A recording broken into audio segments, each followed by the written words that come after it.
बतौर जीडीएस यदि आपने डिपार्टमेंट ऑफ पोस्ट को ज्वाइन किया है तो आपका एक ही सपना होना चाहिए, और उस सपना है डिपार्टमेंटल एग्जाम क्रैक करके पदोन्नति सुनिश्चित करना। आज की वीडियो में पेपर 2 मतलब जिस पर 25 क्वेश्चन आते हैं और जो केवल और केवल पोस्टमैन मेलगार्ड के परीक्षा के लिए उपयोगी होता है, जीडीएस टू पोस्टमैन एग्जाम 2026 देने जा रहे हैं। तो आपके लिए वीडियो जो है वो काफी महत्वपूर्ण होगी। मेरिट का पेपर है या आपके 50 नंबर जो है काफी महत्वपूर्ण होने वाले हैं, और ये मेरिट डिसाइड कर सकता है उस एक सीट के लिए। अच्छा, अब पोस्टमैन पर जाना इंपॉर्टेंट क्यों हो जाता है? क्योंकि वहां से आप कैटेगरी ए में जल्दी पहुंचेंगे। पोस्टमैन ज्वाइन करते हैं तो कैटेगरी ए में आप 3 साल के बाद पोस्टल असिस्टेंट का एग्जाम दे सकते हैं। आज की वीडियो में हम 2 सर्किल का पेपर कवर करेंगे। समय हमारे पास कम है, इसी वजह से हम 2 सर्किल का पेपर एक ही वीडियो में कर रहे हैं। इस वीडियो में गुजरात सर्किल और इसके अलावा हम हरियाणा सर्किल का पेपर कवर करेंगे। चलिए, पहला question, who should a postman inform if an article is found damage. अगर आर्टिकल डैमेज मिला तो उस कंडीशन को पोस्टमैन को किसे सूचित करना चाहिए? विकल्प नंबर बी है। आसान क्वेश्चन था, पोस्टमास्टर को इसकी सूचना निश्चित रूप से दी जानी चाहिए। अगला क्वेश्चन सरल क्वेश्चन था, एग्रीगेट वैल्यू पूछा है। Made over at one time single postman delivery should not exceed. Single time में किसी पोस्टमैन को दी जाने वाली अधिकतम कुल रकम कितनी हो सकती है? और ये रकम जो है क्वेश्चन नंबर 2 का जो सही उत्तर हो जाएगा वो 40,000 है। देखिए, डिविजनल हेड के पास एक पावर भी है इससे संबंधित, इसको 80,000 भी अगर उनको लगता है कि जरूरत है तो वो कर सकते हैं। विकल्प नंबर सी ध्यान रख लीजिएगा। चलिए, 3 नंबर क्वेश्चन पूछा ये, postman book is kept on record in a department. जो पोस्टमैन बुक होता है वो कौन से डिपार्टमेंट में रखा जाता है? जैसे अलग अलग डिपार्टमेंट, एक डिलीवरी का, एक डिपॉजिट का, एक ट्रेजरर का, पोस्टमास्टर का, पोस्टमैन का। तो पोस्टमैन बुक जिसे हम MS-27 के नाम से जानते हैं, उसको कहां रखा जाता है? क्वेश्चन नंबर 3 का उत्तर हो जाएगा डिलीवरी विभाग में। यदि कोई पोस्टमैन मनी ऑर्डर का भुगतान करते समय कमीशन मांगता है तो उसके साथ क्या नतीजा हो सकता है? What is the consequences for postman who ask for receive a commission of present when paying a money order? Dismissal from service, removal from service, increment, stoppage, reduction in rank. Which one is correct answer? Question number 4 का जो correct जवाब हो जाएगा वो जाएगा कि उसे service से रिमूव किया जा सकता है, सेवा नौकरी से भी हटाया जा सकता है कमीशन के मांगने पर। When e-money order, EMO are paid by person serving a village outside a postman. Post town से बाहर गांव में तैनात किसी पोस्टमैन ई मनी ऑर्डर का भुगतान करता है तो भुगतान के सबूत के तौर पर मनी ऑर्डर पर गांव के मुखिया के हस्ताक्षर लेने जरूरी है। अगर पाने वाला अनपढ़ है, पढ़ा लिखा है, दोनों कंडीशन में, या फिर इनमें से कोई नहीं। अगर पाने वाला अनपढ़ है तो निश्चित तौर पर इस बात को ध्यान रखना है जो गांव का मुखिया होगा उसके हस्ताक्षर लेने हैं, और पढ़ा लिखा है तो भी उसको जो है हस्ताक्षर लेना सुनिश्चित करना है। तो क्वेश्चन नंबर 5 का उत्तर जो है वो सी करेक्ट हो जाएगा। दोनों ही कंडीशन मुखिया के हस्ताक्षर लेने हैं। ठीक है, चलिए फ्रेंड्स क्वेश्चन नंबर 8 और पूछा है, what is the fee recall of an item. अगर किसी भी आर्टिकल को रिकॉल करते हैं उसके लिए चार्ज कितना लगता है? इंग्लैंड में 6 रुपये लगता है, फॉरेन में 30 रुपये लगता है। अगला क्वेश्चन पूछा है, अगर पाने वाला व्यक्ति मर चुका है और उसकी तरफ से कोई आइटम लेने के लिए नहीं है, नहीं ले सकता, तो इसे आरएलओ को संबोधित करते हैं। आरएलओ मृतक के संबोधित आर्टिकल को भी डील करता है, उसका निपटान भी करता है। तो कौन सा उत्तर हो जाएगा? क्वेश्चन नंबर 9 का बी हो जाएगा। अगर पाने वाले का पता नहीं चल पाता तो डिलीवर ना हो पाए पोस्ट आइटम को कितने दिनों तक जमा में रखा जा सकता है? 3, 5, 10 या 7? For how many day undelivered post item kept in deposit if an addressee could not be traced? कौन सा उत्तर जाए? क्वेश्चन नंबर 10 का जवाब हो जाएगा वो हो जाएगा 7 डे। मैक्सिमम 7 दिनों तक इस आर्टिकल को डिपॉजिट में रखा जा सकता है। चलिए नेक्स्ट क्वेश्चन है, क्वेश्चन नंबर आपका 11 है, mail abstract is divided into how many parts. Mail abstract को कितने हिस्सों में बांटा गया है? एक मेल वाला पार्ट हो गया, एक बैक वाला, तो 2 हिस्से हो जाएंगे। विकल्प नंबर बी करेक्ट हो जाएगा। क्वेश्चन नंबर 12 पूछा है, केज टीबी इज फॉरवर्डेड जो केस टीबी की चाबी होती है वो टर्मिनल स्टेशन को सील्ड कवर में संबोधित की जाती है। केस टीबी की खास बात बताऊं तो इसे जो है एचएसए ओपन करने का काम करता है। सील्ड कवर हो जाएगा विकल्प नंबर बी। अगला क्वेश्चन आपके स्क्रीन पर आ चुका है। बोला है आरएमएस में डेली रिपोर्ट किस फॉर्म में तैयार करते हैं। देखिए डेली रिपोर्ट मेल ऑफिस के लिए आपको MS83 को ध्यान रख लेना। ठीक है फ्रेंड्स, ऑप्शन नंबर सी जो है करेक्ट हो जाएगा। चलिए नेक्स्ट क्वेश्चन। डिवीजन में हर सेक्शन मेल ऑफिस के लिए हर सेट को सप्लाई की जाने वाली रेट लिस्ट जारी करता है। रेट लिस्ट जो है वो सुपरिटेंडेंट जारी करते हैं और 6 महीने का पूरा जो लगना है जो भी स्टेशनरी वो कलेक्ट कर लेता है रिकॉर्ड ऑफिसर और हर महीने जो है हेड सॉर्टर को देता रहता है जब भी जरूरत पड़ती है। क्वेश्चन नंबर 14 का हो जाएगा ए ऑप्शन। नेक्स्ट क्वेश्चन देखिएगा। Who should open transit bag address to section of mail office. Section या मेल ऑफिस को जो ट्रांजिट बैग होता है उसे कौन खोलता है। मेल गार्ड खोलेगा या मेल एजेंट खोलेगा। अब सेक्शन की बात हो रही है तो सेक्शन का इंचार्ज वही होगा, तो ऑप्शन नंबर बी को आपने ध्यान रख लेना है। आगे जाने की जरूरत नहीं क्योंकि बेसिक आपका जो है क्लियर हो चुका है। बड़े पोस्ट ऑफिस में ट्रेजरी बैंक तक पैसा ले जाना व उसके अलावा वहां से लाना इसकी जिम्मेदारी जो है आपको पता होगा ये प्रधान डाकिया के ड्यूटी के अंतर्गत आता है। तो कौन सा विकल्प हो जाएगा, विकल्प नंबर बी को आपने ध्यान रख लेना है। Postman are expected to have knowledge of postage rate, beat knowledge, POSB scheme, all of these. Postman से डॉट डॉट की जानकारी होने की उम्मीद की जाती है। पोस्टेज रेट नॉर्मली उसको डिस्क्राइब करना आना चाहिए, बीट की जानकारी होनी चाहिए और इसके अलावा POSB स्कीम के बारे में एक्सप्लेन करने का भी जानकारी होना चाहिए। तो ये सभी जानकारी किसी पोस्टमैन को होना जरूरी होता है। चलिए हर पोस्टमैन को एक डॉट डॉट फॉर्म में बुक दी जाती है, हमने अभी आपको बताया था वो होता है MS-27। ठीक है, अगला क्वेश्चन है क्वेश्चन नंबर 19 और क्वेश्चन नंबर 19 में आपको पूछा गया है कि कोई भी पोस्टमैन जिसका इलाका एक से ज्यादा कस्बों या गांव में फैला हुआ है तो पोस्टमैन बुक के अलावा उसे एक और बुक रखना पड़ता है, जिसके बारे में हमने पिछले क्वेश्चन में डिस्कशन किया था, जिसका हमने आंसर आपसे मांगा था, वो है MS-86। और MS-86 क्या होता है, विलेज पोस्टमैन बुक होता है ना। ये बात आपको नोट करके रख लेना है। 85 क्या होता है, रजिस्टर होता है, विलेज पोस्टमैन रजिस्टर, और 86 जो है बुक होता है। तो क्वेश्चन नंबर 19 का उत्तर सी हो जाएगा। पूछा है पोस्टमैन के बीच डिलीवर ना हो पाए सामान को ट्रांसफर की मंजूरी कौन देता है। सब account PA, superintendent, delivery assistant, branch manager. Question number 20 का उत्तर जो है वो हो जाएगा आपका डी, डिलीवरी असिस्टेंट। पोस्टमैन की भी डिलीवर ना हो पाए सामान को ट्रांसफर की मंजूरी एक डाकिया से दूसरे डाकिया डिलीवरी असिस्टेंट देगा। क्वेश्चन नंबर 21 आपसे पूछा है वह पक्का करने की जिम्मेदारी किसकी है कि किस सेट की गाइडेंस बुक में सिर्फ जरूरी बी ऑर्डर ही कॉपी किए जाए। Superintendent, record officer, head sorting, mail card. कौन इसको सुनिश्चित करेगा, who is responsible insuring that only relevant be order are copy into guidance book. Question number 21 था और इसका जवाब जो है बी हो जाएगा क्योंकि रिकॉर्ड ऑफिसर की ये रिस्पॉन्सिबिलिटी होती है। 22 नंबर क्वेश्चन था where should article of stationery stamp seal and book be place. Guard file, portfolio, mailbox, sorting case. Stationery, stamp, seal और किताबों का सामान कहाँ रखा जाना चाहिए। और ये सारी चीजें जो है स्टेशनरी, स्टैम्प, सील या बुक्स जो है ये पोर्टफोलियो में रखा जाता है। हर एक सेक्शन को एक पोर्टफोलियो दिया जाता है। क्वेश्चन नंबर 22 का उत्तर भी हो गया। अगला आपकी स्क्रीन पर आ चुका है। जब किसी सेट में एक से ज्यादा सॉर्टिंग असिस्टेंट काम कर रहे हैं तो सामान्य कामों के लिए सीनियर सॉर्टिंग असिस्टेंट जो है वो जिम्मेदार होता है। विकल्प नंबर डी ध्यान रख लीजिएगा।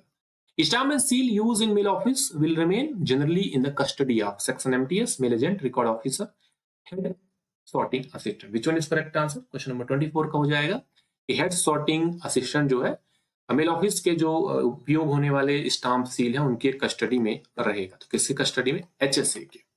नेक्स्ट क्वेश्चन है friends, following content is not carried in portfolio supplied to each set of section. Section के हर सेट को दिए गए पोर्टफोलियो में इनमें से कौन सी चीज नहीं होगी। देखिए कौन सी चीज नहीं होगी, ऑर्डर बुक होगा, ड्यू मेल होगा, एरर बुक होगा, मेटल टोकन नहीं होगा।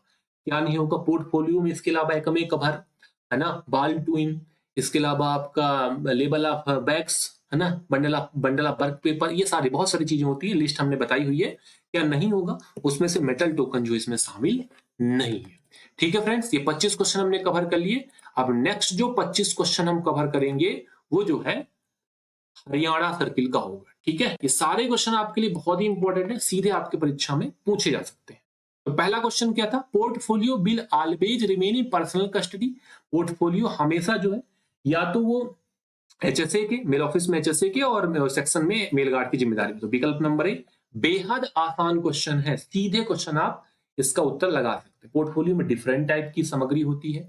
अब एक इसमें से भी दो प्रकार होता है। क्या क्या होता है, एक सील्ड वाला पोर्टफोलियो होता है और एक जो है नॉर्मल पोर्टफोलियो। तो नॉर्मल पोर्टफोलियो में आपको जैसे आपका वर्क पेपर है, ठीक है, ऑर्डर बुक है, ये सारी चीजें रखनी है। और इसके अलावा हमने आपको बताया कि सील्ड बैग पोर्टफोलियो में लेबल ऑफ बैग्स हो गया, ठीक है, इससे संबंधित चीजें रखनी। अब ये लिस्ट हमने आपको ऑलरेडी पीडीएफ में दी है, उसको जाके जरूर से एक बार देख लीजिएगा। चलिए 2 नंबर क्वेश्चन है, after payment of an EMO following retain by the pay coupon acknowledgement दोनों ईएमओ के भुगतान के बाद पाने वाले के पास क्या रहेगा, कूपन रहेगा, पावती रहेगा, या फिर दोनों रहेगा, या फिर उपरोक्त में से कोई नहीं। तो कौन सा रहेगा, कूपन जो है वो पाने वाला रख लेगा, पावती जो सिग्नेचर करके लौटा देगा। चलिए नेक्स्ट क्वेश्चन देखिएगा, mail guard and mail agent set must sign name enter time of attendance. Attendance register में, मेल एब्स्ट्रैक्ट में, ऑर्डर बुक में उपरोक्त में से कोई नहीं। तो कहां पे, अटेंडेंस रजिस्टर में आपको ये बात नोट कर लेना है कि भाई सेट के मेल गार्ड और मेल एजेंट को अपना नाम और ड्यूटी और समय दर्ज कर देना है। चलिए, B order should neatly copy, A order B order बताया था मैंने। बी ऑर्डर जब अधीक्षक आरएमएस जारी करते हैं तो उसको पहले तो कॉपी करना है ना, गाइडेंस बुक में साफ सुथरा तरीके से, और फिर उसको समझाना भी है। समझाने के बाद सिग्नेचर भी लेना है, किसका, कि भाई आप समझ गए हो या नहीं, अंतर्गत आने वाले कर्मचारियों का। तो कहां पे, guidance book of set, question number 4 का डी हो जाएगा। एचटीबी पिछले ही जो हमने पेपर किया था उस पर देखा था, सील्ड कवर भेज जाती है और जो है इसे एचएसए टर्मिनल स्टेशन में खोलता है। चल 6 नंबर क्वेश्चन देख लेते हैं, following a duty a postman. Postman की ड्यूटी क्या होती है, जैसे data entry in software, all mail given them for delivery, assisting in table sorting, segregation of missent article, to act as an agent promoting RPL. ये सारे जो है postman की ड्यूटी हो सकती है। ठीक है, किसी भी डाटा एंट्री कर सकता है वो। इसके अलावा उसे मिसेंट आर्टिकल सॉर्ट करने को बोला जा सकता है और उसे एजेंट भी बनाया जा सकता है कि आप पीएलआई आरपीएलआई का एडवर्टाइजमेंट करिए। तो ऑप्शन नंबर डी ध्यान रख लीजिएगा, पोस्टमैन की ड्यूटी है। किसी आर्टिकल का पाने वाले दिए गए पते पर नहीं मिलता, पोस्टमैन क्या करेगा, पहला है उसका विकल्प, पड़ोसी से पाने वाले के बदले हुए पते पूछना, बदला हुआ पता उसके बीट में है तो डिलीवर करना। 100% डिलीवरी परफॉर्मेंस सुनिश्चित करने के लिए बिना किसी पूछे आर्टिकल को भेज देना, नहीं होगा। आर्टिकल को पाने वाले के पड़ोसी को डिलीवर कर देना, बिल्कुल नहीं होगा। तो क्या कंडीशन हो सकता है, if the address of an article can not be found at given address, postman should inquiry address change address with if the change address is in indeed deliver to same at the new address। क्या कर सकता है, पूछ सकता है और पता मिला तो उसे वितरित भी कर सकता है। विकल्प नंबर ए जो है क्वेश्चन नंबर 7 के लिए बिल्कुल सही और उपयुक्त विकल्प था। Disposal of article address to deceased person, किसी मृतक को संबोधित आर्टिकल है, क्वेश्चन नंबर 8 में पूछा था और हमने ये नियम अच्छे तरीके से एक्सप्लेन किया है। ये नियम कहां पे दिया, पीओजी 1 में 88, 89, 90 किसी एक में नियम दिए, जाके जरूर से चेक कर लीजिएगा। और ये नियम भी पूछ लेता है कभी कभी, है ना, तो इस बात को आपने ध्यान रख लेना है। मृतक के नाम भेजे गए आर्टिकल का निपटान आमतौर पर बिना दावे वाली चीजों की तरह करना है, बिल्कुल भाई अनक्लेम की तरह ट्रीट करना है। पोस्टमास्टर अपनी मर्जी से ऐसे मृतक के आर्टिकल जो है करीबी रिश्तेदार को सौंप सकता है जिसने आवेदन किया हो। बीमा वाली नहीं है, कोई कीमती सामान नहीं, विवाद नहीं होगा तो कर सकता है। दोनों सही है, 8 का जो है वो डी हो जाएगा, नियम हमने अच्छे तरीके से पढ़ा हुआ है। चलिए दोस्त अगला क्वेश्चन देखिएगा, क्वेश्चन नंबर 9 आपकी स्क्रीन पर है। मेल ऑफिस के लिए मेल का ब्यौरा इन 2 भागों में होता है, एक होता है आपका मेल और एक होता है बैग। ठीक है, mail abstract is divided into 2 parts, first is mail and second is bag. So option number A जो है आपने याद कर लेना है। Friends, stationery stock set of section should be kept in bag. Insurance seal of set, date stamp of set, date seal of set, name stamp of cell. किसी section के stationery stock का एक बैग रखा जाता है और उसे इससे सील किया जाता है। क्वेश्चन नंबर 10 था, उसे जो है सेट के date seal of set, set की डेट सील से सील किया जाता है। विकल्प नंबर सी करेक्ट हो जाएगा। Following mobile application is being used by postman for delivery purpose, PMA, DPMA, CSI, GDS application. फिलहाल में वर्तमान में पोस्टमैन कौन सा उपयोग कर रहा है? डोर स्टेप सर्विस, ठीक है, डीएसएस उपयोग कर रहा है। अभी इसके पहले जो उपयोग होता था वो होता था आपका पोस्टमैन मोबाइल एप्लीकेशन, जिसे हम पीएमए भी बोलते थे। चलिए 12 नंबर क्वेश्चन देखिएगा, इंपॉर्टेंट क्वेश्चन है गाइस। अगर रजिस्टर आर्टिकल पाने वाले का घर बंद है तो कोई आर्टिकल उसी दिन भेजने वाले को लौटा देंगे, एक सूचना दी जाएगी, आर्टिकल पोस्ट ऑफिस में रखा गया है, आर्टिकल पाने वाले के पड़ोसी को भी दे देंगे, पोस्टमैन कवर पर रिफ्यूज लिख दिया जाएगा। अगर दरवाजा बंद है तो क्या करेंगे? एक सूचना देंगे, आर्टिकल को पोस्ट ऑफिस में डिपॉजिट पर रखा गया है, उसे आप वहां से कलेक्ट कर सकते हैं अगर दरवाजा बंद है तो। विकल्प नंबर बी को आपने ध्यान रख लेना। डेली रिपोर्ट मेल ऑफिस के लिए क्या हो जाएगा? मेल ऑफिस के लिए डेली रिपोर्ट MS 83 होता है, HSA इसे पहले बनाता है, फिर RO के जरिए SRM को भेज देता है। चलिए इसका ए था, इसका बी करेक्ट था। पीएमए के जरिए आर्टिकल की डिलीवरी की जानी चाहिए at the post office, at the door step of addressing only above both A and B. PMA के जरिए पोस्ट ऑफिस में पाने वाले घर के दरवाजे पर केवल ए और बी दोनों कहां पे करेगा? तो ध्यान रखिएगा, पीएमए में जो डिलीवरी है वो पाने वाले के दरवाजे पर दर्ज करना चाहिए। पीएमए को रिप्लेस कर दिया डीएसएस, तो इसको भी आपने ध्यान रख लेगा। तो विकल्प नंबर जो बी था वो करेक्ट था। सेक्शन के मेलगार्ड या मेल एजेंट की ड्यूटी क्या क्या है? रूल कहां पे दिया है? कमेंट बॉक्स में डालिएगा। बंद मेल की प्राप्ति करना, उसकी कस्टडी करना, उसकी छटाई करना, ये उसकी ड्यूटी है। जिन आर्टिकल और बैग पर काम किया जाता है उनकी सावधानी से जांच करना, सही ढंग से ट्रीट करना, सही तरीके से डिस्पोज करना, ये उसकी ड्यूटी के अंतर्गत आता है। दोनों ही सही है, ठीक है, दोनों ही उसकी ड्यूटी है। तो विकल्प नंबर डी लगाएंगे, ए और बी दोनों। Duty of postman damage article made over to him for delivery, delivery के लिए सौंपे गए खराब आर्टिकल के मामले में पोस्टमैन की ड्यूटी जो है वो क्या होगी? पहला, जो पहला विकल्प आपको दिया है वो दिया है डिलीवरी के स्वीकार करना चाहिए, खराब आर्टिकल है तो प्रेषक को लौटाए, तुरंत पोस्ट मास्टर को बताए, इनमें से कोई नहीं। तो पहले भी हमने इस संबंधित क्वेश्चन पढ़ा होगा कि डैमेज आर्टिकल को हमें तुरंत क्या करना है? पोस्ट मास्टर के जानकारी में इस बात को लाना है। चलिए दोस्त अगला देखिएगा। बैन या ऑफिस छोड़ने से पहले मेल ऑफिस या मेल एजेंट के अंतिम कर्तव्य। पहला, बैन की फिटिंग लैंप जांच करना, रिकॉर्ड ऑफिस को लौटाए गए खाली बैग पर लेबल लगाना, सील करना, दोनों उसकी ड्यूटी है। Final duty mail guard mail agent before quitting van और office, examine the fitting lamp ETC और van bag containing empty bag return to record office, दोनों ड्यूटी ऑप्शन नंबर सी ध्यान रख लीजिएगा। In a sorting mail office, the insurance seal must always remain in possession of, sorting mail office के insurance seal हमेशा जो है हमेशा head sorter की जिम्मेदारी में होगा। इस बात को नोट कर लीजिएगा दोस्त।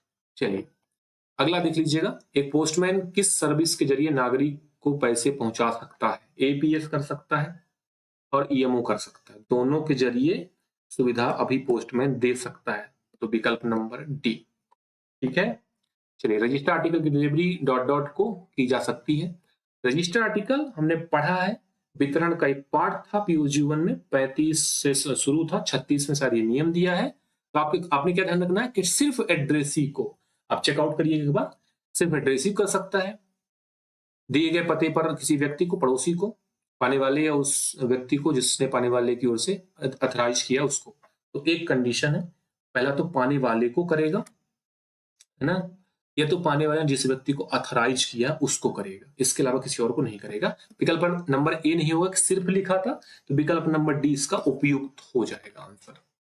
अगर कोई ऐसा आर्टिकल है जिसके लिए डिलीवरी के समय पोस्टमैन को कुछ रकम लेनी है पाने वाले से और रकम देने के लिए तैयार नहीं, तो क्या करेगा? रिफ्यूज कर देगा, पेमेंट मिलने तक जमा रखेगा, कस्टमर से रकम लिए बिना आर्टिकल डिलीवर कर दे, उपरोक्त में से सभी। तो क्या करेंगे भाई, क्या विकल्प हमारे पास बचा? हमारे पास विकल्प बचा the postman will pass remark refuse on the article and the article will not be deliver. क्या किया हमने, उस पर रिफ्यूज रिमार्क लिखा और उसे हमने डिलीवर नहीं किया और उसे वापस जो है भेज दिया। नाबालिग को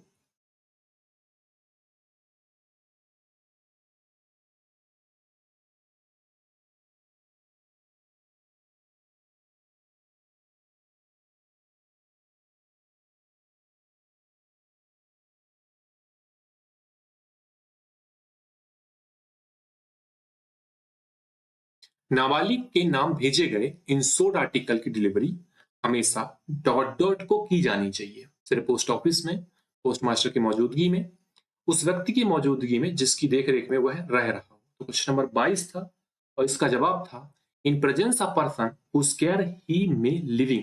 याद करिएगा, जो बीमाकृत आर्टिकल होता है वो हमेशा डिलीवरी के समय उस व्यक्ति की मौजूदगी में जिसके साथ रहता है ना। तो विकल्प नंबर सी इसका करेक्ट जवाब और इंपॉर्टेंट क्वेश्चन था।